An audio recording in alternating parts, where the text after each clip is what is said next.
Donc déjà, on part avec cette première question. Alors, comment ça se fait que donc ce nom, forcément, il a un message très puissant à nous transmettre, tellement puissant qu'Hachem était prêt finalement à ce qu'on passe à côté du plus important. D'accord? Alors, est-ce que vous avez une réponse? Shavuot, ça veut dire semaine. D'après vous, ça fait référence à quoi? Au Homer, attends, qu'il y a pour... Il y a 7 semaines entre le Homer et le Shavuot. Bravo.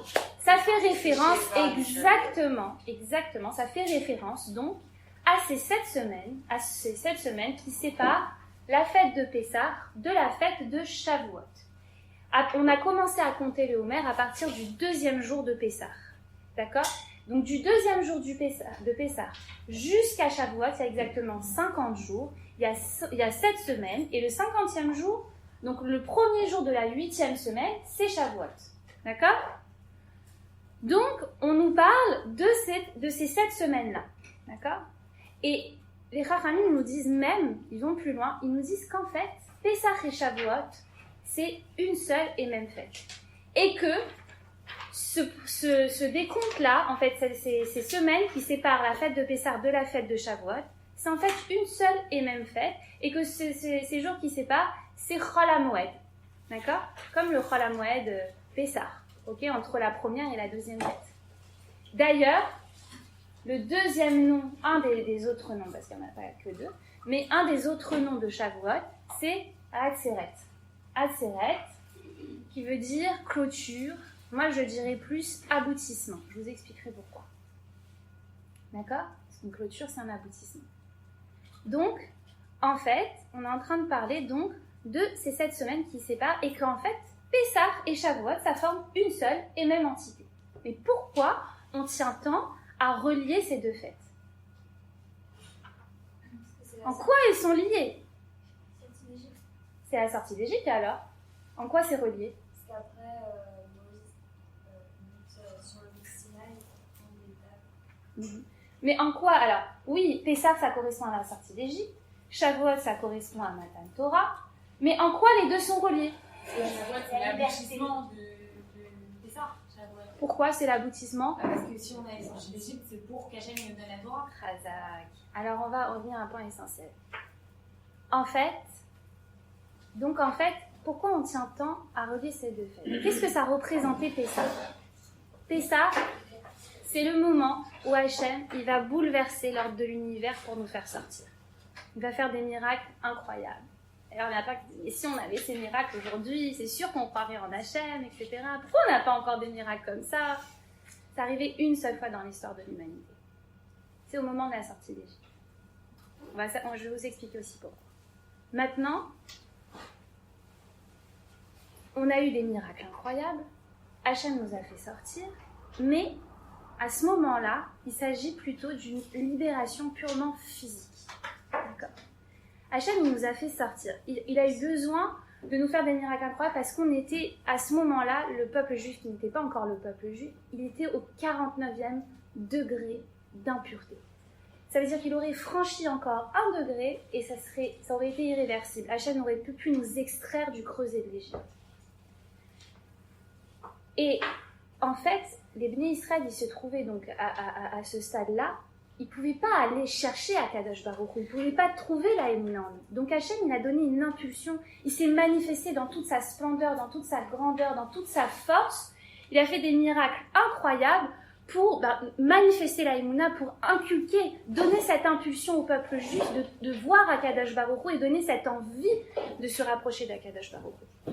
Il fallait qu'il y ait comme un bouleversement aussi fort déjà pour les éveiller de cette torpeur dans laquelle ils étaient engouffrés, et surtout une condition d'esclave qui avait duré quand même 210 ans. On pourrait même se poser une autre question.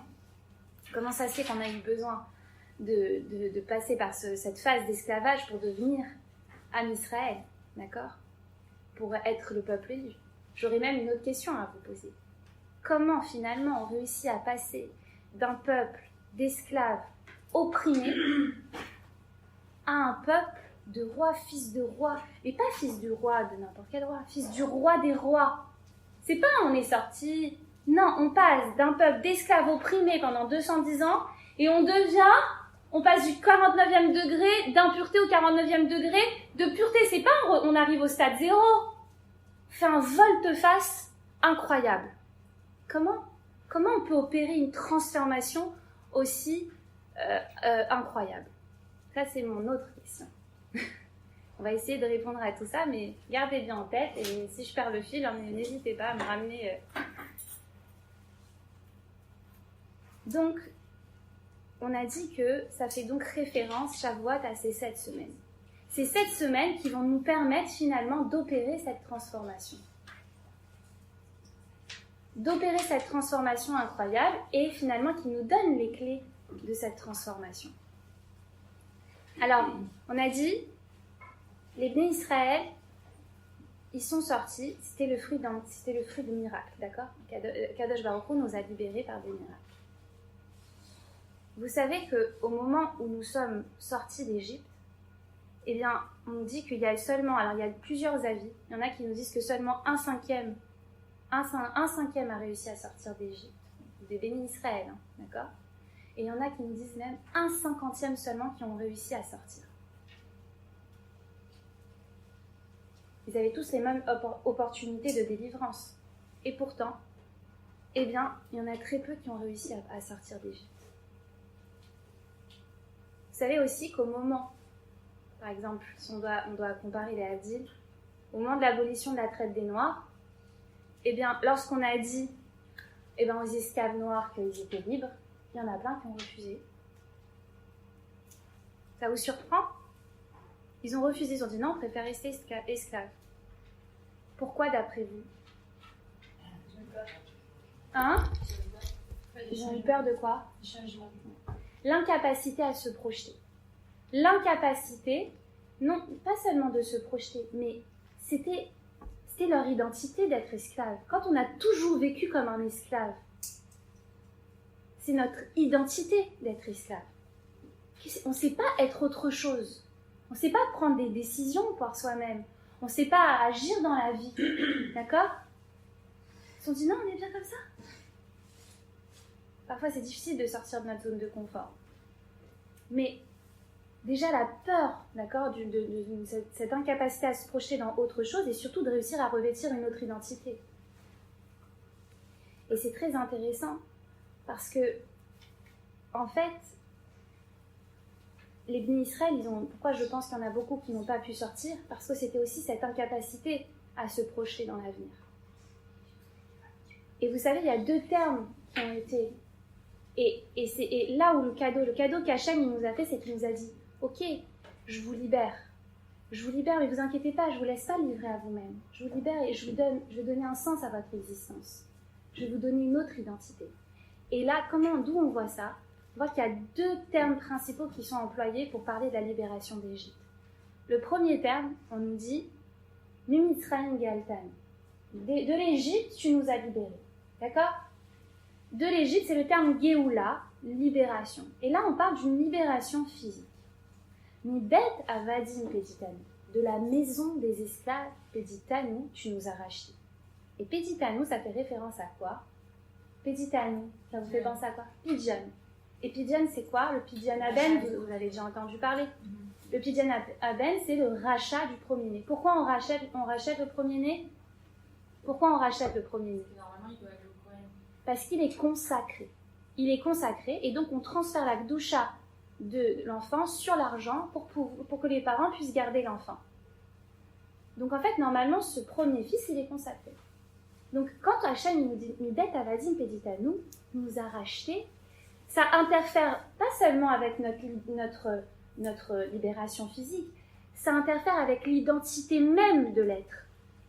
Peditanu, il nous a rachetés, il nous a donné une autre identité, il nous a permis d'acquérir une autre identité. Et cette identité, elle est liée à un tafkid, à un but, à un objectif. Et cet objectif qui a été posé dès le départ, c'est quoi? Matan Torah en ligne de vue. Et c'est pour ça que c'était obligé que ces 2 fêtes soient reliées. Parce que libération physique pour libération physique, ça n'a pas de valeur. Hein? Pour être libre, qu'est-ce qu'on fait de notre vie? Mais liberté physique qui est liée à un affranchissement spirituel, à une capacité d'acquérir une véritable identité, eh bien ça c'est le sens de la vie. Et c'est pour ça qu'il fallait que les deux fêtes elles soient reliées, qu'elles ne forment qu'une seule et même entité. En fait, il faut s'imaginer que c'est les deux facettes d'une même entité, Pessah et Shavuot. L'un sans l'autre, eh bien, c'est un peu, vous savez, on dit qu'à Purim, les bénis Israël, qu'est-ce qui s'est passé? Qu'est-ce qui s'est passé à Purim? Les bénis Israël, on a fait un décret sur eux, c'était un décret physique, il fallait anéantir le peuple juif, d'accord? C'est le plus grand génocide de l'histoire qui ait jamais été pensé, d'accord? Et qu'est-ce qu'ils ont fait, les juifs? Qu'est-ce qu'ils ont fait? Ils sont partis à la guerre? Non, ils ont prié pendant 3 jours, ils ont jeûné pendant 3 jours. À Hanouka, qu'est-ce qui s'est passé? On a voulu nous détruire spirituellement. On n'avait plus le droit de pratiquer les mitzvot. Et qu'est-ce qu'on a fait? On a pris les armes et on est parti se battre. Vous voyez qu'à chaque fois, il y a cette association de l'âme, de la spiritualité et de la matérialité. Ça veut dire, dans les deux cas, on a montré que c'était quoi le Icar, c'était quoi l'essentiel? C'était notre spiritualité. Que notre vie sans notre corps, elle n'a pas de sens. Et d'ailleurs, même, je ne parle même pas seulement des juifs. Spiritualité dissociée de matérialité, d'accord? Eh bien, il n'y a pas d'essence à la vie. D'accord? Chacun met le mot qu'il veut dans spiritualité. Mais nous, c'était la Torah. C'est la spiritualité des spiritualités. C'est le cœur de la Gdusha, c'est encore un autre niveau. Mais si on a le temps, on abordera un petit peu. Donc on a dit que l'idée, pourquoi on veut impérativement relier ces deux fêtes, c'est parce que c'est la connexion entre notre âme et notre corps, et en fin de compte, c'est ce qui relie notre affranchissement physique de notre affranchissement spirituel. D'accord? Alors, on a posé une autre question. On a dit que comment on passe finalement d'un peuple esclave opprimé à un peuple de rois. Comment les bénis Israël ils ont pu opérer un volte-face? Alors, je vous ai parlé de cette première étape qui est Pessah, où finalement c'est la fête du miracle. D'accord? Et comme je vous l'ai déjà dit, pour celles qui suivent déjà mes cours, j'ai déjà abordé cette notion. Un miracle ne dure jamais. L'effet d'un miracle ne dure jamais. Est-ce que vous vous rappelez de ça? Pourquoi l'effet d'un miracle ne dure jamais? Quand je vous expliquais tout à l'heure qu'il y a plein de gens qui souhaiteraient qu'il y ait plus de miracles pour croire en Dieu, mais en fin de compte, c'est pas ça qui va leur inculquer la foi. Pourquoi, d'après vous? Bravo. En fait, vous êtes d'accord que quand il y a un miracle, surtout les miracles qui ont eu lieu au moment de la sortie d'Égypte, eh bien, finalement, Dieu s'impose à nous. D'accord? C'est une évidence que Dieu existe. Donc finalement, à ce moment-là, on est privé de notre libre arbitre. On n'a pas le choix de croire ou de ne pas croire. On n'a pas cette capacité à acquérir des mérites parce qu'on a cru en Akadosh Baruch Hu. Non, ça s'impose à nous, c'est une évidence que Dieu il existe. Donc finalement, quand ça s'impose à nous, que ça vient de l'extérieur, ça glisse. Pour que, à terme, finalement, ce miracle puisse vraiment avoir un impact sur nous, il faut que derrière, il y ait un travail. Il faut qu'après, s'ensuive un travail de recherche d'Akadosh Baruch Hu. Il fallait, comme je vous ai expliqué, que les bénis Israël, ils passent par cette phase de Pessah, où Hachem, il leur fasse des miracles pour leur donner cette impulsion première, parce qu'ils n'avaient plus cette énergie de chercher Akadosh Baruch Hu, et qu'ils étaient complètement déconnectés du divin. Mais maintenant qu'il leur a donné cette impulsion, à toi de te mettre au travail. Et c'est grâce à l'effort que finalement il y a imprégnation de la matière, il y a imprégnation de l'être et qu'on peut vraiment faire un avec le divin. Vous savez, quand il y a beaucoup d'expériences comme ça de mort imminente, je ne sais pas si vous en avez déjà entendu parler, c'est des gens qui meurent l'espace d'un instant et qui reviennent à la vie. D'accord? Vous avez déjà entendu parler de ces gens-là. Ils reviennent et ils décrivent un peu tous le même processus. D'accord?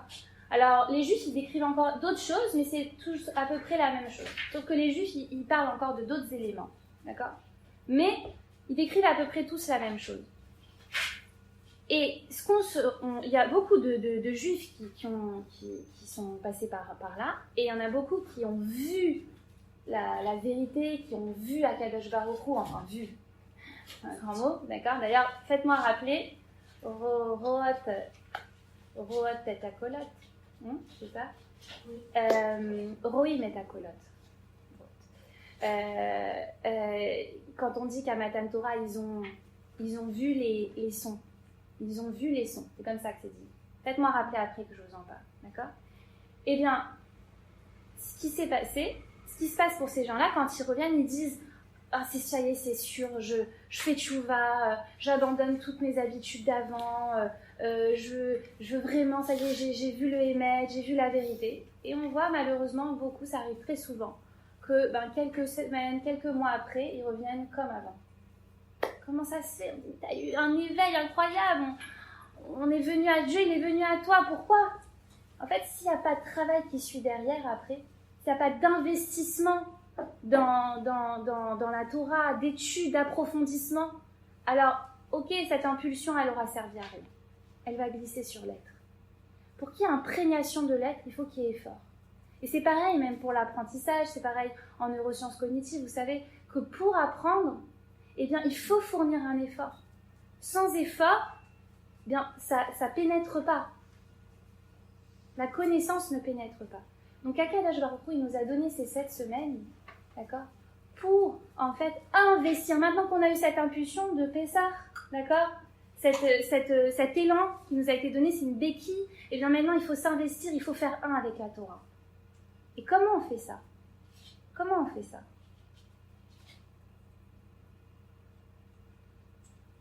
En fait, vous savez, je vous ai dit comment on passe d'un peuple opprimé à un peuple de rois. C'est quoi être un roi?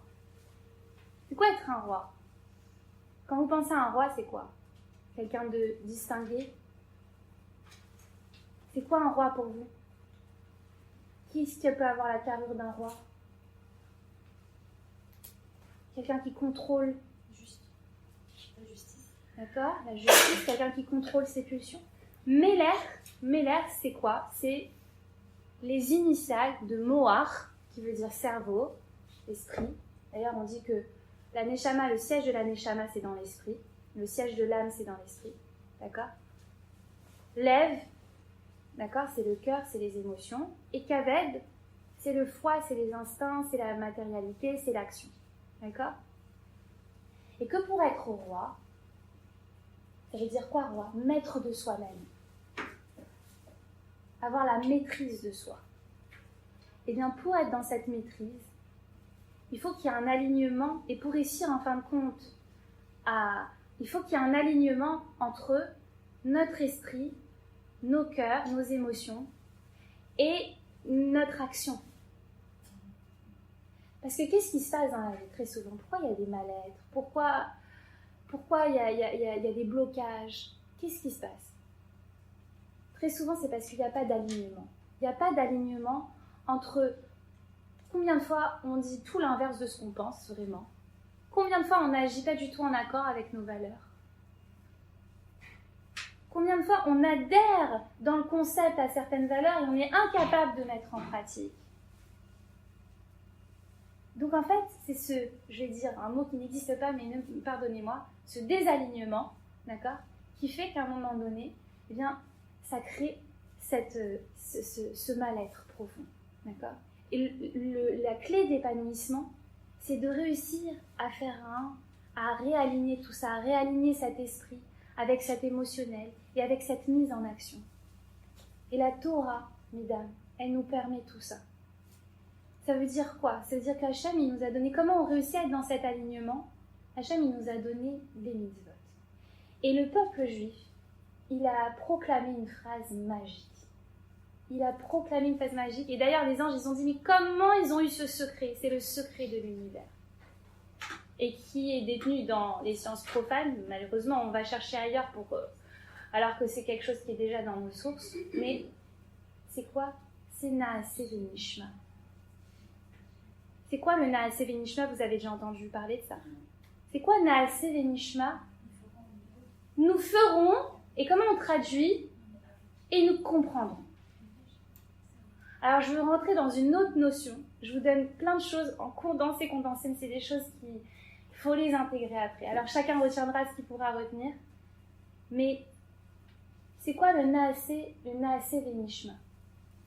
Vous savez que au moment quand Adam Arishon était dans le Gan Eden, eh bien, il baignait dans la présence divine. C'était une évidence. Dieu était partout autour de lui. D'ailleurs, on dit que Adam, il n'avait pas de corps, c'était que lumière. D'accord? Il baignait dans la présence divine. C'était qu'une neshama, en fait. Et ce qui s'est passé, c'est qu'on dit, Adam, il a fauté, il a mangé quoi? Al-Sadat, de l'arbre de la connaissance du bien et du mal. C'est quoi cet arbre de la connaissance du bien et du mal? Ça veut dire quoi? Et on nous parle, donc on emploie quoi comme terme? On emploie le terme da'at. Da'at, alors vous savez, il y a plusieurs termes pour parler de la connaissance en hébreu, mais en fait, c'est mal traduit. Et même si j'essayais de le traduire là, je ne pourrais pas vraiment vous le traduire. Mais on va essayer quand même. Il y a Chochma. Chochma, on nous dit Yesh Chochma Bagoim, Ta'amin. Aval, si on nous dit Yesh Torah Bagoim, Al Ta'amin. Il y a une sagesse chez les non-juifs. Ça, c'est sûr, tu peux le croire. Parce que, eux, c'est quoi? C'est par empirisme. Ça veut dire par confrontation à la réalité, par étude des phénomènes. Ils vont déduire certains mécanismes de fonctionnement de l'univers, ils vont déduire certaines théories. Oui, il y a une sagesse chez les goïms. Aval, mais si on te dit que Yesh Torah Bagoïm, il y a une Torah impossible. C'est quoi? Il n'y a pas de Torah. C'est quoi cette Torah?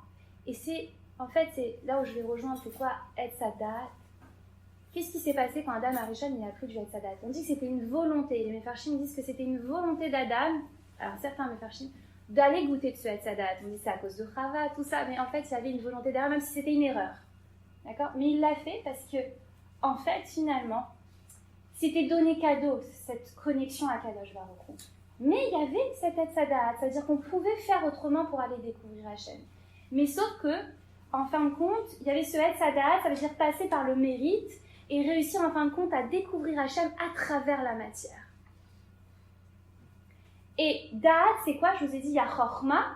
Chochma, c'est la sagesse extérieure, externe. C'est une sagesse qui ne nous change pas. C'est une sagesse théorique, d'accord? Comme on disait, c'est qui? C'était Platon ou Aristote. Ils donnaient des cours dans des amphithéâtres sur le couple, etc. Et on l'a vu s'unir à un animal. Et quand ses élèves ils lui ont dit quelque chose, il dit mais...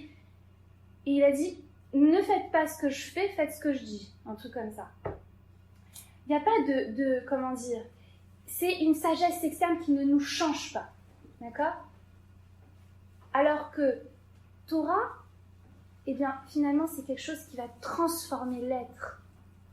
Et finalement, c'est quoi le Da'at? Alors, je vous ai dit, il y a Chochma, c'est sagesse. Il y a Da'at et il y a Bina. Bina, c'est l'intuition de cœur. Il y a ces gens-là, voilà, ces bons juifs qui... Moi, j'ai la Emouna dans mon cœur, mais qui n'arrivent pas vraiment à pratiquer. Mais ils ont une Emouna Pshuta. Moi, je me rappelle ma grand-mère, elle connaissait pas grand-chose à la Torah, et pourtant, elle restait pendant 1 heure tous les matins sur la mezouza, en train de prier tous les rabbinim du Maroc, et elle bénissait tous ses enfants, et elle restait, c'était sa façon de... Elle avait une Emouna Pshuta. Et il y a ce da'at, en fin de compte, c'est cette union entre la Chochma et la Bina.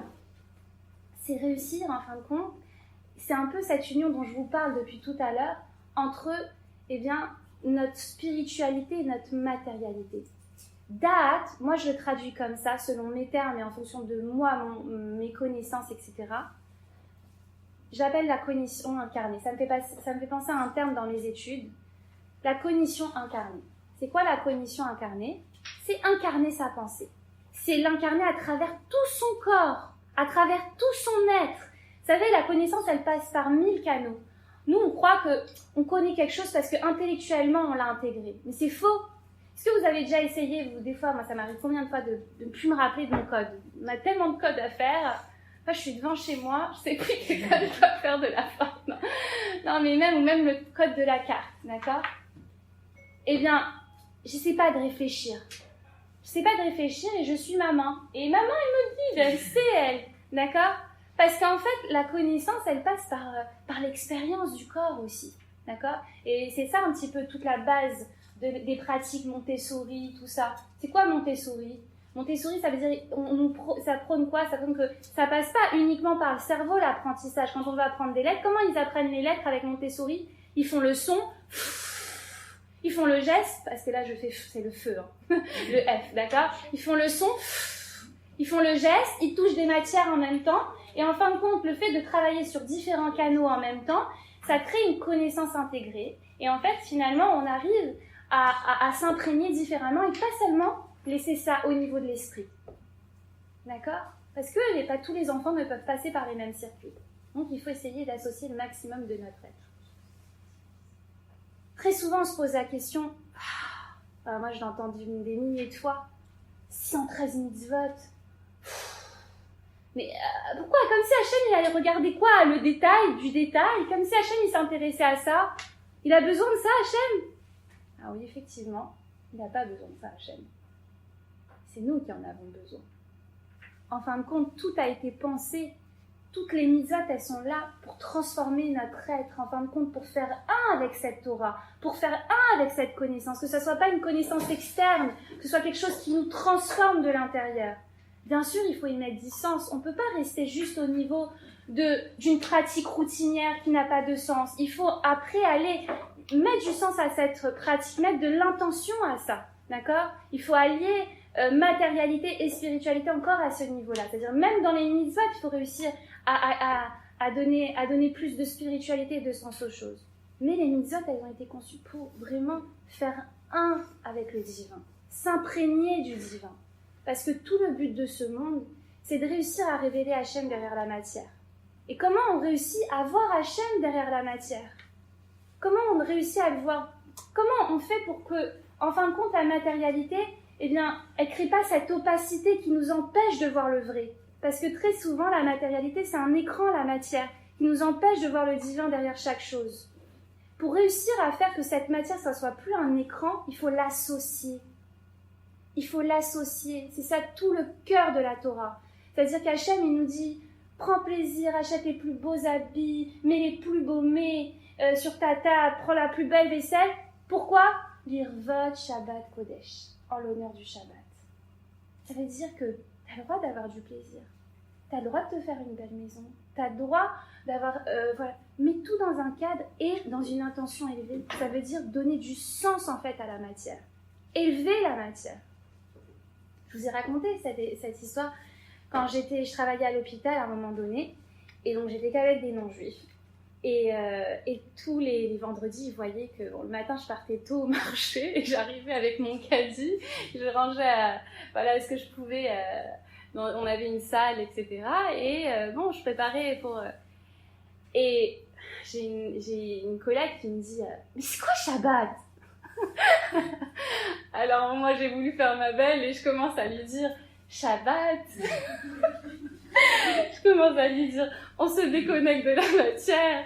C'est un moment, en fin de compte, finalement, on se centre sur toute la semaine, on court après nos besoins matériels. Ce Shabbat, c'est un moment où on se déconnecte de tout et on se concentre plutôt sur notre intériorité, sur les liens familiaux. Bon, c'était comme ça que je pouvais l'expliquer. Comment vous voulez expliquer Shabbat à quelqu'un, à un non-juif? Alors, j'ai voulu, lui faire un petit peu comprendre, un tout petit peu de l'essence de Shabbat. Ah bon, vous déconnectez de la matérialité? Non, pas de la matérialité. Ah bon, c'est spirituel le Shabbat? Parce que j'ai pas dit on se déconnecte de la matérialité. Elle me dit, ah bon, c'est spirituel le Shabbat? Mais alors pourquoi vous mangez comme des coinfres? Pourquoi vous vous habillez comme des reines? Et donc elle comprenait pas, parce que dans la culture chrétienne, dans la culture catholique, c'est impossible. Ça veut dire matérialité et spiritualité, ils sont complètement dissociés.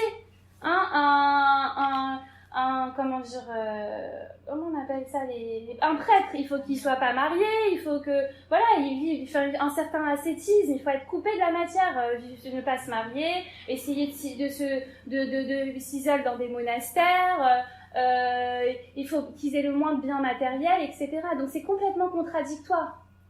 Et en fait, à ce moment-là, je pouvais pas lui répondre, mais j'ai compris, et je lui ai dit, mais en fait, c'est exactement ça la Torah.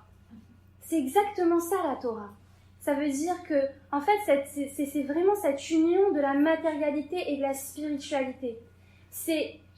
Finalement, on fait tout ça, mais on le fait à chaque fois. On dit que tout a sa place dans la Torah, mais à partir du moment où on donne un objectif. D'accord ? Ça veut dire que se reposer dans la Torah, c'est une mitzvah. Mesdames, quand vous dormez, c'est une mitzvah. Ça compte pour vous comme un mérite. Pourquoi ? Alors, ça dépend. Ça dépend. Si vous allez dormir pour écraser le lit, comme disait mon père, Renaud Dubrafa, pour écraser le lit, etc., eh bien, non, c'est pas une mitzvah. Mais si vous dormez parce que vous voulez reprendre de l'énergie, parce que vous voulez finalement reprendre de l'énergie pour accomplir votre mission de vie, pour être une bonne mère, pour être une bonne épouse, pour pouvoir vous impliquer, mais que vous mettez ce sens-là, d'accord ? Eh bien, dormir, ça devient une mitzvah. Parce que vous donnez du sens, en fait, à ce que vous faites, et que vous l'intégrez, en fait, dans un objectif élevé. Donc, c'est comme ça, en fait, que vous élevez la matière, et que tout devient mitzvah. Donc, en fait, ce que j'essaie de vous dire, c'est que Akadosh Baruch Hu, il nous a donné cette période, eh bien, pour essayer déjà de donner on dit que pendant cette période, d'ailleurs au moment de Shavuot, on doit amener ce qu'on appelle Mincha Chadasha. C'est ça, Mincha Chadasha, on dit ? Ou bien on dit une offrande nouvelle. Je ne sais pas si c'est le terme Mincha qui est employé, mais bon, c'est pas grave. On pardonnerait. Chadasha, ça veut dire nouvelle. Et c'était quoi ce qu'on devait apporter ? C'était quoi cette offrande au moment de Shavuot ? C'était Chita, c'était 2 pains. 2 pains sont composés de quoi ? De blé. D'accord ? Ils sont composés de blé.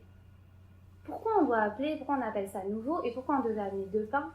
Alors comme je vous ai dit, Adam Arishon, il a mangé du Etz Hadaat. Et on dit que ce Etz Hadaat, c'était quoi ?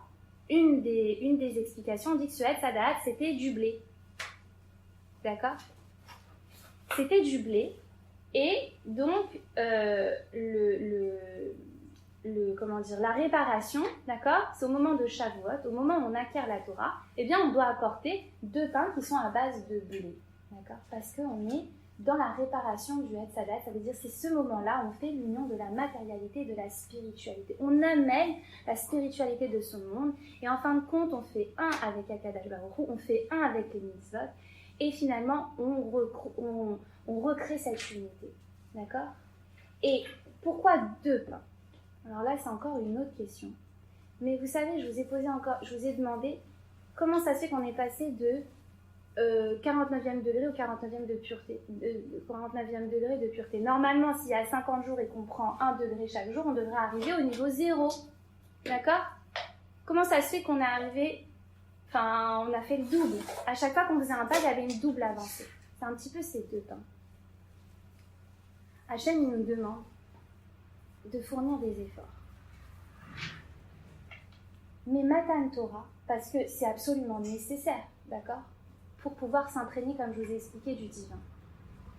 Mais Matan Torah, le don de la Torah, on appelle ça Matana. C'est un don, c'est un cadeau. Et en fait, c'est pas le résultat de nos efforts, ça reste une Matana, ça reste un cadeau. Pourquoi ? Parce que quand on s'engage dans une dynamique, il faut savoir que le résultat, il va bien au-delà de nos espérances. Il est divin, le résultat. Et à Akadosh Baruch Hu, quand le résultat à nos efforts, d'ailleurs, c'est un peu ce parallélisme qu'on peut faire avec Ishtadlut, effort qu'on doit fournir dans la vie pour obtenir ce qu'on veut, et Emouna. On a plein qui se posent la question. Combien faire d'efforts en fonction de la Emouna qu'on a ? D'accord ? Vous êtes d'accord avec ça ? Très souvent, on se dit si on a Emouna, on ne doit pas faire tellement d'efforts. Et est-ce qu'on doit faire des efforts si on a Emouna ? C'est tout un débat. Mais ce que je dis toujours, c'est qu'il n'y a pas de lien de cause à effet entre les efforts qu'on fournit et le résultat qu'on obtient. Le résultat, c'est toujours une matana, c'est toujours un cadeau, et ça appartient qu'à Hachem. C'est entre les mains d'Hachem le résultat. Dans la parnassa, dans le travail, dans tout, quels que soient les efforts que vous avez fournis. Il y en a qui vont faire des super études, ils ne vont pas briller dans leur métier, etc. Ils ne vont pas avoir une super parnassa. Il y en a d'autres, c'était des cancres à l'école et après ils sont multimilliardaires. Il y en a d'autres, ils travaillent de dingue pour un examen et finalement, ça ne matche pas, ils n'ont pas un super résultat. Et d'autres qui ne vont pas travailler. Ça ne veut pas dire qu'on ne doit pas travailler. Alors, qu'est-ce qu'on fait? On ne travaille pas? On ne fait pas? Non, on doit faire une ishtadlut raisonnable, cohérente, parce qu'Hachem nous a dit on est dans le monde de la matière, il faut faire des efforts, mais le résultat, c'est toujours une matana, c'est toujours un cadeau d'Hachem, et ça c'est entre les mains d'Akadosh Baruch Hu. Tu dois avoir confiance, une confiance absolue, que c'est Hachem qui te donne les résultats, et que c'est pas basé sur ta force. Toi tu fais ça parce que tu veux permettre à Hachem de passer sa main, et finalement d'opérer le miracle. Parce que si jamais, il n'y avait pas d'effort, on priverait le monde de libre arbitre. Ok, je veux quelque chose, je prie à Kadosh Baruch Hu, je suis très pieuse, et paf, ça tombe. Tout le monde croirait en Dieu, tout le monde ferait comme ça. Donc pour préserver le libre arbitre, il faut faire un effort.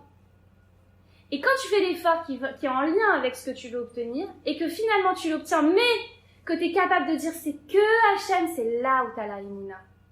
Tu dis c'est pas mon effort, je sais que c'est que Akadosh Baruch Hu, c'était juste un moyen de masquer la main d'Hachem. Et Matan Torah, c'est ça, ça veut dire que le résultat, pourquoi on n'a pas appelé ça Matan Torah? Parce que ça, c'est pas entre tes mains.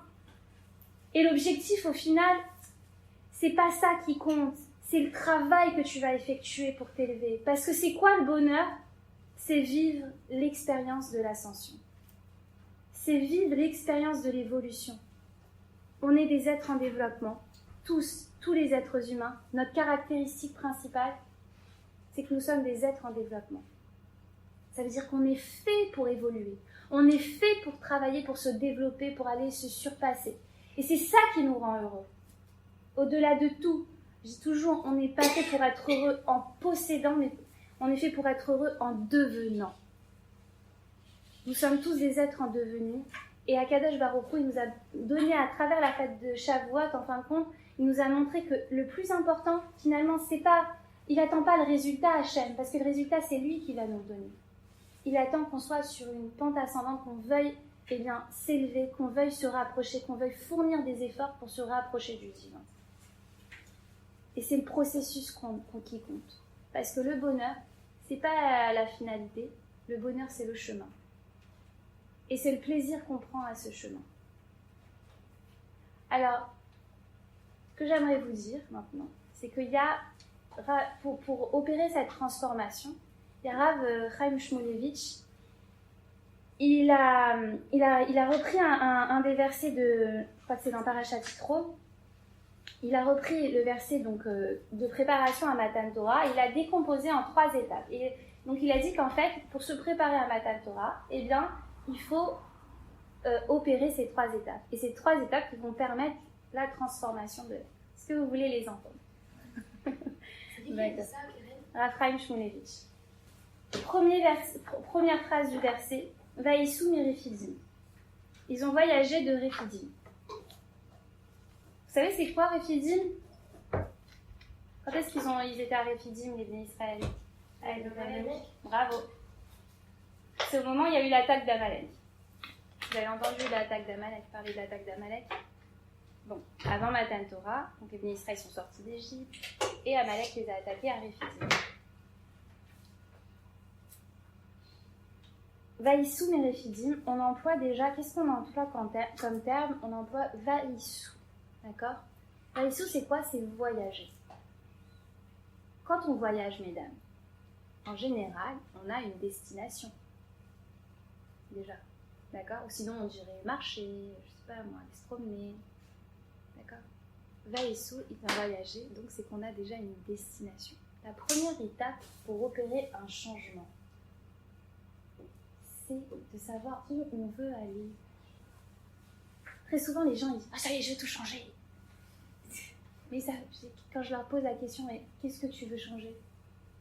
Attends, il faut que je réfléchisse. Mais en fait, déjà réfléchir, Bederer Shadam Rotse la Lechet Polifrinoto, dans le chemin où l'homme il veut aller, Hachem le conduit, à condition déjà de savoir où on veut aller.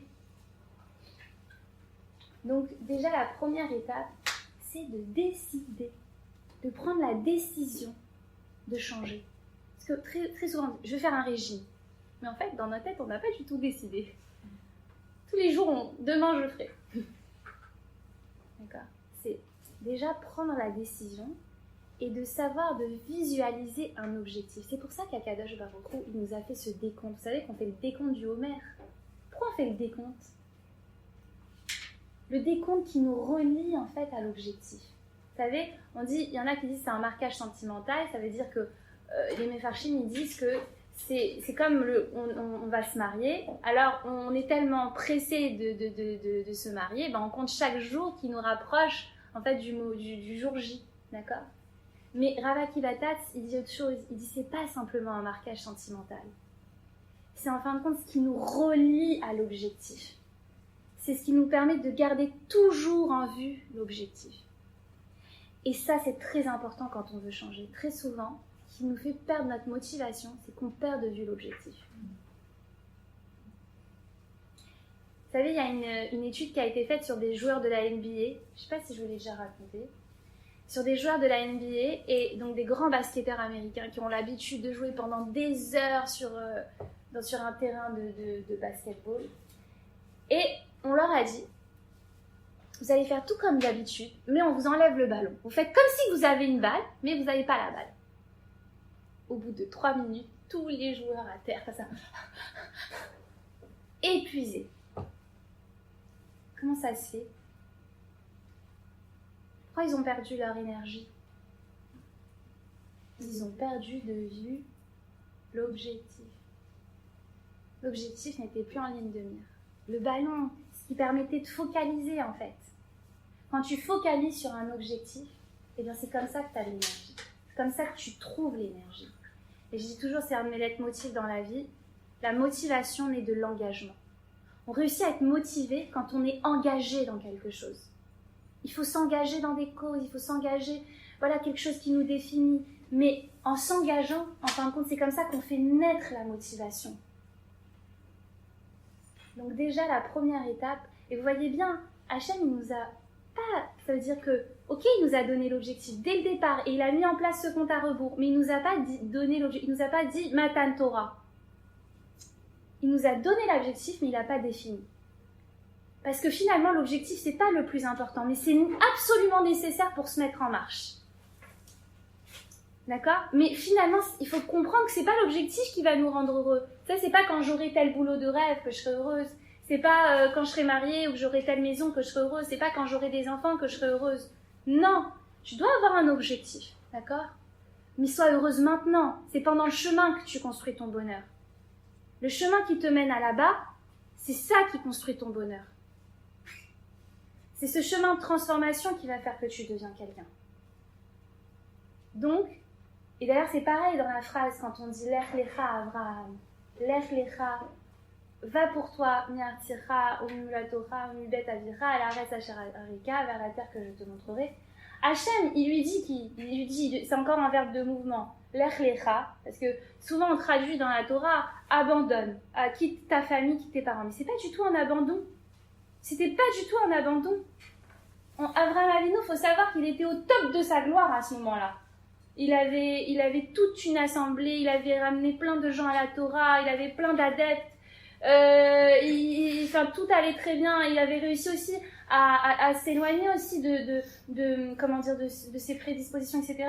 Et pourtant, à ce moment-là où il est au top de sa forme, Hachem lui dit Lech Lecha, pour aller plus loin. C'est-à-dire qu'on n'est pas en train de fuir une réalité qui nous attache au passé, parce que si on fuit quelque chose, on reste attaché et enchaîné à ce qui est derrière. Mais si on va pour aller de l'avant vers un objectif élevé, alors là, en fait, on se construit. Comprenez la différence ? Et pourtant, elle arrête sa charareka vers la terre que je te montrerai. Il dit pas quelle terre. Il a pas, c'est pas ses affaires. Mais si, j'ai besoin de connaître l'objectif. Non, t'as un objectif, je te le donne. D'accord ? Je te dis que je vais te donner du sens et je te dis que je t'amène là où tu dois être. Et ça, c'est la émouna. C'est pas ça, ça te concerne pas. D'accord ? Mais par contre, ce qui te concerne, c'est le mouvement. Lech lecha, va vers toi. Un retour à soi. D'accord? Donc, c'est un petit peu la même idée à ce moment-là. On nous dit vaïsou mirefidim. On ne dit pas vers où, on nous dit voyager. Donc ça veut dire que déjà c'est un verbe de mouvement et ça veut dire que c'est vers une destination. D'accord? Donc il faut avoir l'objectif. Mais on nous dit d'où on part. Mirefidim, de refidim. C'était quoi refidim? La racine de refidim c'est rafid. Et rafid ça veut dire quoi? Faible, bravo. Faible. Pas faible, c'était relâchement, d'accord? De ton relâchement, de ta faiblesse. Souvent, on n'a pas la motivation aussi parce qu'on ne se croit pas capable. Abandonne ta faiblesse. Tu es bien plus fort que ce que tu penses. Et Mirefidim, ça veut dire aussi, c'est le moment où Amalek il nous a attaqués. Comment il a réussi à nous attaquer? Parce que c'est un moment, en fait, finalement, où comment dire, Hachem, il nous a reproché à ce moment-là qu'on n'a pas investi la Torah. Ça veut dire, quand est-ce qu'on est faible? C'est qu'il n'y avait pas le travail, il n'était pas assez, il ne s'était pas impliqué dans le travail pour pouvoir, en fait, s'approprier cette Torah. Même si on dit qu'ils n'avaient pas encore la Torah à ce moment-là, mais Hachem nous avait donné des mitzvot à étudier. D'accord? Avant même de nous donner la Torah. Vous savez, on nous dit dans la Torah, fais un pas de la taille d'un chat d'une aiguille, et Hachem t'ouvrira les portes du Héra. Et en fait, on nous dit, et ça c'est, j'ai entendu du Rosh Yeshiva, et je sais que ça vient de Rav Dessler. Et le chat d'une aiguille, c'est tout petit, d'accord? La porte du Héra, c'est grandiose, ça veut dire que tu atteins les hauteurs, c'est-à-dire que nous on fait un pas dans ce monde et en fait on est en train de bousculer des hauteurs, d'accord? On ne sait pas en fin de compte, ça va au-delà de nos espérances le résultat, si on fait un pas vers Hachem, d'accord? Mais pourtant, le chat d'une aiguille, Rav Dessler il dit, c'est très solide. Ok, c'est tout petit, mais c'est ferme, c'est solide, c'est décidé, on est ferme dans notre décision. Ok, on ne peut pas faire encore beaucoup, mais ce qu'on va faire, on va le faire vraiment bien. Il faut qu'il y ait une solidité. Quand on nous dit Mirefidim, il faut s'affermir dans sa position et il faut s'engager. D'accord? Et ensuite, Hachem, il fera le reste du chemin. Il nous ouvrira les portes, il nous donnera les opportunités. Donc, Vaïsou Mirefidim. Première étape. Deuxième étape, Vaïchanou Bamidbar. Vaïchanou Bamidbar, eh bien, ils ont campé dans le désert. C'est quoi le désert?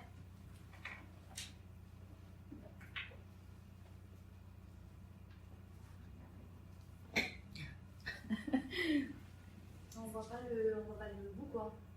C'est flou, c'est vide. Peut-être quelque chose comme ça dans les Mefarshim, mais je ne l'ai pas vu encore. C'est quoi le désert? Très vaste. Ouais, c'est vide. Bon, toi, tu l'as dit aussi, c'est vide. Stérile. Hein? Pourquoi la Torah nous a... Hein? Ce qui est stérile. Stérile. Ouais, c'est intéressant. Il n'y a pas d'eau. Ah! Le désert, c'est se dépouiller. Moi, c'est ce que j'appelle le déconditionnement. Se dépouiller de tout ce qui nous conditionne. Vous savez, je dis toujours, on est tous le fruit d'un conditionnement. Vous savez ce que ça veut dire? On est le fruit d'un conditionnement éducatif. On est le fruit d'une éducation. D'accord? On est le fruit d'un conditionnement sociétal, occidental. On est le fruit d'un conditionnement expérientiel, notre expérience de vie qui va nous conditionner à réagir d'une certaine façon. On est le fruit de plein de conditionnements. Mais dans ce conditionnement, il faut trouver qui nous sommes. Vous êtes d'accord? C'est la question que je vous ai posée. Comment ça se fait qu'on a eu besoin de passer par ce statut d'esclave, en fait, pour devenir un Israël? C'est un moment où il fallait qu'on se dépouille. On n'ait plus d'identité pour créer cette nouvelle identité. C'est ça le désert. Il faut se dépouiller, il faut se déconditionner. Parce qu'en fin de compte, dans la vie, on est complètement conditionné et on ne sait même pas pourquoi on réagit comme ça. On réagit comme ça parce que notre père a l'habitude de réagir comme ça, ou après on ne va pas tout mettre sur la mère, mais voilà, notre mère, notre père, voilà. On réagit comme ça parce qu'on a eu des expériences comme ça négatives qui ont fait qu'on va réagir d'une certaine façon. On réagit comme ça parce que la société, c'est comme ça dans la société. Je veux dire, on ne peut pas se marier tant qu'on n'a pas d'études, tant qu'on n'a pas suffisamment d'argent, Et pourtant, on voit que dans d'autres sociétés, ça marche complètement autrement. Et ça fonctionne. Mais en fait, on est conditionné à penser d'une certaine façon. Et en fait, ce désert-là, c'est le moment... Alors, je vais vous donner deux exemples, deux choses. Vous savez, c'est un petit peu comme quand je vous parle de conditionnement, parce qu'il y en a peut-être qui me disent c'est un petit peu abstrait. C'est quoi conditionnement? Vous avez trois personnes. Elles vivent la même situation. Rachel, Rivka, Léa, elles invitent une copine au restaurant. Et cette copine ne vient pas. Je vous l'ai déjà dit. Alors, il y en a une, qu'est-ce qu'elle fait? Elle s'énerve, d'accord? Waouh, moi, elle me fait ça se fait pas. Ok? Il y en a une deuxième, elle s'inquiète. Et il y en a une troisième, elle déprime. Alors, vous allez me dire, mais c'est la même situation, parce que tous les gens, quand on leur dit pourquoi ils réagissent de cette façon, est-ce que c'est cela et parce qu'il y arrivait ça? Mais en fait, ils se focalisent sur la situation. Et pourtant, on voit bien qu'une situation, elle génère trois réactions complètement différentes. Et c'est la même situation. Donc en fait, il y a une case entre les deux qu'on n'a pas identifiée. Cette case entre la situation et la réaction, c'est les pensées qu'on entretient sur la situation. D'accord? Et c'est quoi ces pensées? Dans un cas, c'est peut-être qu'il lui est arrivé quelque chose et tout ça. Et donc, ça génère de l'inquiétude. Dans un autre cas, et bien, quoi, moi, elle va voir ce qu'elle va voir. Et là, ça génère quoi? De la colère. Et l'autre, qu'est-ce qu'elle fait? Elle déprime. Pourquoi elle déprime? Ouais, j'avais de vrais amis, je peux compter sur personne. Donc en fait, c'est ces pensées-là qui vont faire que on a telle ou telle réaction. Eh bien, c'est quoi? Pourquoi on a ces pensées?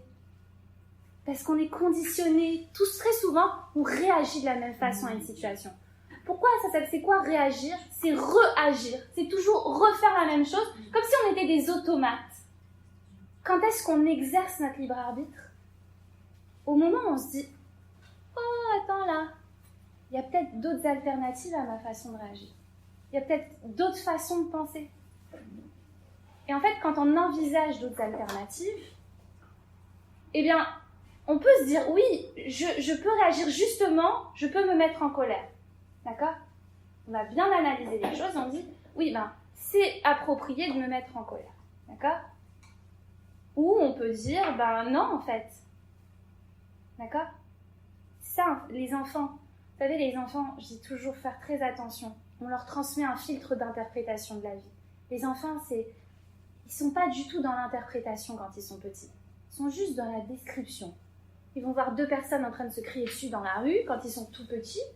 Bon, ils les voient, ils disent juste qu'ils se crient dessus, quoi. C'est pas, ils se disputent, elle est énervée. Il n'y a pas d'interprétation. Juste, ça crie. D'accord, ça peut faire peur, ok, mais... Nous, ils sont fous, ceux-là. Et en fait, c'est comme on va dire, l'enfant, il va dire, il faut avoir peur, ils sont fous. Vous voyez? Mais en fait, on transmet un filtre d'interprétation en fonction de comment on interprète les choses. Alors moi, je dis toujours avec les enfants, il faut leur donner une interprétation, il ne faut pas leur en donner qu'une seule. Il faut leur dire, ça peut être ça, ça peut être ça, ça peut être ça, pour que finalement, ils puissent construire quelque chose de plus élaboré. D'accord? Donc, finalement, pour revenir à ce que je vous disais, on est tous le fruit d'un conditionnement. Et le moment où finalement on exerce notre libre arbitre, c'est le moment où on s'approprie les choses. Ça veut dire que, ok, on a reçu une éducation, on n'est pas obligé de tout rejeter de notre éducation, d'accord? Mais on n'est pas obligé de tout garder non plus.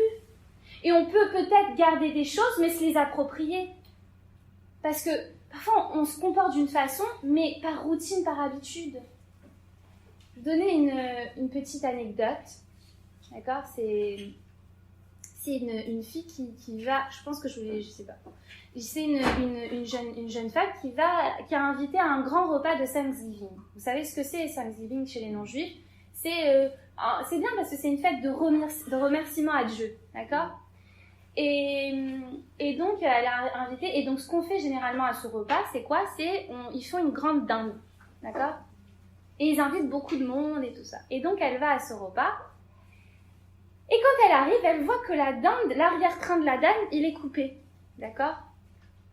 Elle voit une grosse dinde, mais avec l'arrière-train coupé. Alors, elle va voir sa copine, je sais pas, ça la surprend, ça l'interpelle. Elle dit, mais pourquoi l'arrière-train de la dinde, il est coupé? Je sais pas, c'est ma mère qui faisait comme ça. Bah, viens, on appelle ta mère. Ok. Alors, ils prennent le téléphone et elle appelle sa mère. Maman, en fait, c'est vrai, pourquoi on coupe l'arrière-train de la dinde? Bah, je sais pas, c'est mamie qui faisait comme ça. Ah bon, d'accord. Alors, viens, on appelle mamie. Ils s'appellent mamie. Mamie, pourquoi on coupe l'arrière-train de la dinde? Bah, parce que mon four, il était trop petit à l'époque. Et là, le four, il était plus du tout petit, hein. Parfois, on ne sait pas pourquoi on fait les choses. D'accord? C'est même la question qu'on se pose souvent. Vous savez, il y a une question comme ça dans la Torah. On habitue les enfants aux mitzvot avant même qu'ils soient en mesure de comprendre ce qu'ils font.